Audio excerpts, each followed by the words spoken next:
Hello and welcome to this edition of FYI. I'm Elaine Chang-Baxter, the Director of Partnerships for Montgomery County Public Schools.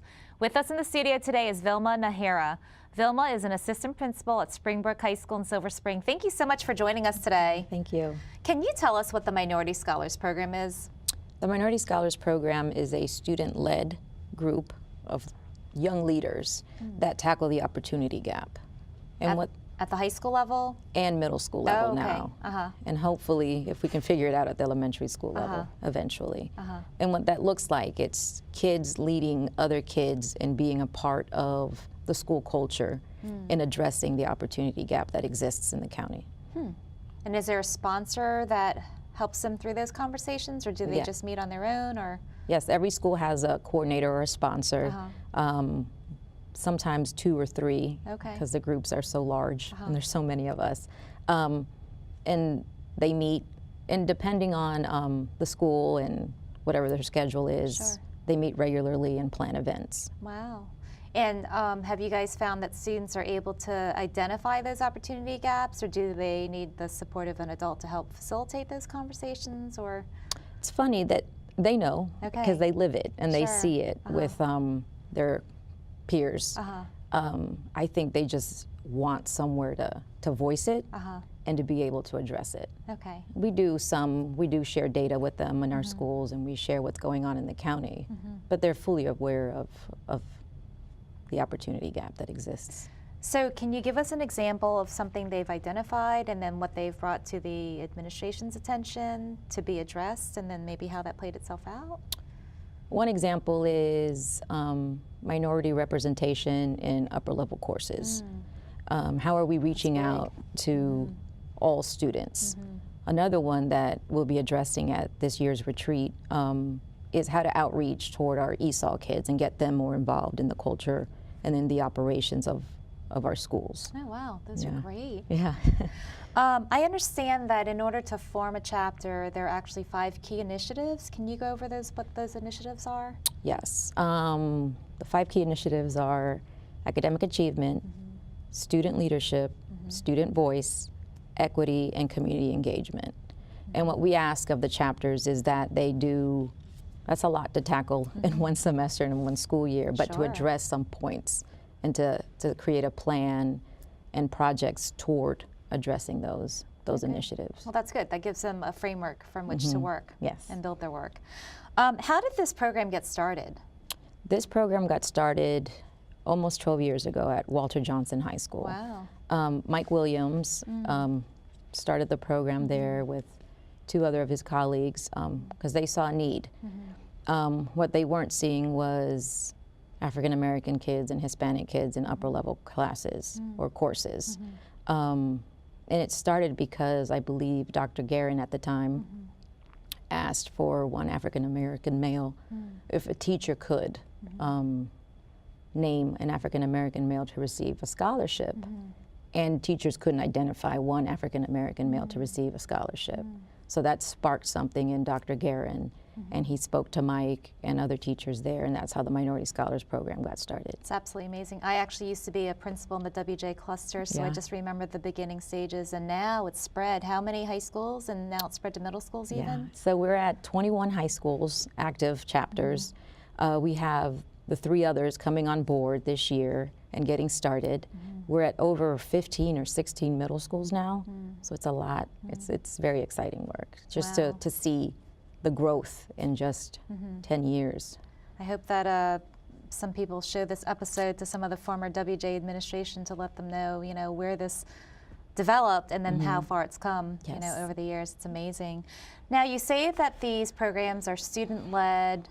How do you guys prepare the students, or how does it become so student-led? So we find that we have amazing, dynamic coordinators and sponsors at every school who but they intentionally give kids a space and to speak and to talk and to dialogue. From that comes these ideas from kids, and it's so organic. So a lot of it isn't prescribed, and there's not a set way to, kids have to do this or kids have a training on this.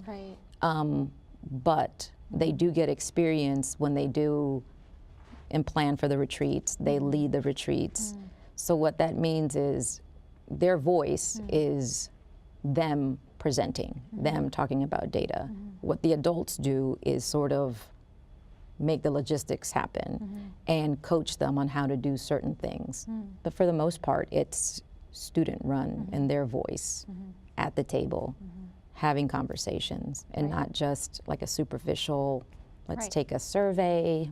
No, it's them being a part of the ILT meetings, presenting at ILT, presenting at the NAACP kickoff, leading PDOs and leadership opportunities for the English RTs at the high school level and the social studies RTs. Absolutely amazing. Yeah, that's, wow. So they do. And our partnership with MCEA, we have an internship program that gives kids this opportunity to develop these skills. So they have an opportunity to test their skills as a leader for a cause that they believe in a safe environment. Yes. You know, as they decide what they want to do with themselves, you know, after high school, you know, if they're going to go to college or what they want to pursue. These are just great skills to have no matter. Yes. That's and you'll see that they'll amazing. start very young, as freshmen, as sophomores, and you just see them grow in confidence and how they speak and how they present and just how much they know and how they're able to navigate not only their peers but adults as well. So it's awesome. That's great. Is there anything else that you want to add? You know, my office works on these, helping students to develop their transferable skills for life after high school, and it sounds like this program actually does the exact same thing. Yes. In addition to proactively bringing an issue to light and then trying to do something about it for the better of society. Yes, because they learn how to advocate and they're very conscious of what's going on around them, and they become warriors and fight and do-gooders. Clearly this program has had a great impact on students.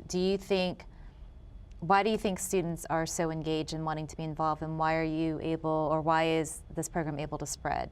What do you think the impact is on students and on staff? So you see a change in kids when you give them the burden of, this is a national problem, this is what we're seeing in our schools. You guys are the ones that live it. Help us in solving this problem. Wow. And they own it because they know, and they are the experts. Right. They are the experts in their classes and in their halls. Right. And what the impact on them is, you see them grow as leaders, you see them advocate, and like you said, these are like transferable skills that can follow them in their future.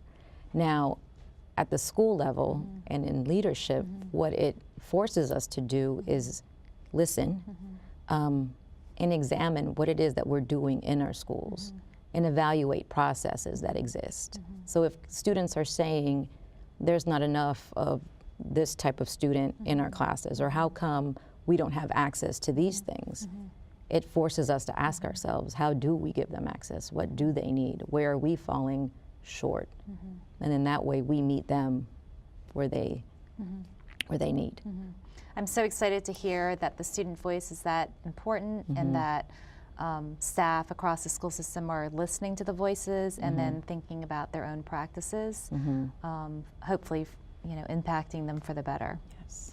And you mentioned an annual retreat. Can you tell us about the annual retreat? When does it happen? What happens there? You had mentioned some students help to plan pieces. They do. So we have a group of dedicated students that meet throughout the whole school year and plan our annual retreat in the spring or in the second semester.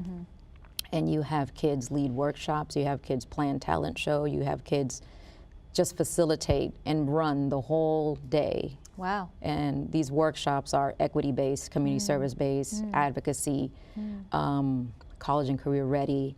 And this year we have, because we've expanded so much, last year we started having middle school workshops. Right. So now we have more middle school workshops that we're offering. Wow. And it's such a great experience. And that's what hooks kids in, is when you see what I like to call kid magic, and you see them just be infectious with this passion of wanting to change and wanting to make a difference in the lives of their peers and in their school system, and hearing their stories and how what we do every day impacts them. So we have students that participate in these programs at school, and then there are a subgroup of some of these students that then additionally help to plan this retreat and then oversee the retreat. Yeah. Absolutely amazing. Yeah, that's the task force. So we meet once a month on every second Wednesday, and the kids just plan T-shirts and they sit and talk, debrief. It's amazing how the dedication, you see the commitment, and it just fuels you to want to do so much more for them. So they are dedicated. Now, is the retreat during the school day? Is it on a Saturday? Is it at night? It's on a Saturday because of the amount of kids and the time. So it's 8 to 4, Saturday. It's a whole day retreat. Yeah. Amazing. So they have 2 workshops planned, one in the morning, one in the afternoon, a talent break, an intro. It's an amazing experience. Okay. And what is your role within the Minority Scholars Program? So I'm one of the county coordinators in the program, and I share that responsibility with the executive board, and so I help with the organizing and supporting other schools and helping other schools in their development. I know this year it was 3 at first. It was Mike Williams, Sharif Robinson from BCC, and myself, but now we've expanded to other sponsors because we're just so big, which includes a sponsor from Blair, which is Kenneth Smith, Fatima, I forget her last name. It's okay. The other sponsor from Northwood High School, Blake sponsor. Wow. So we have a tight group of people who are just coordinating, and we have Erica Murray from Cabin John who is helping us be the liaison for the middle schools. Wow.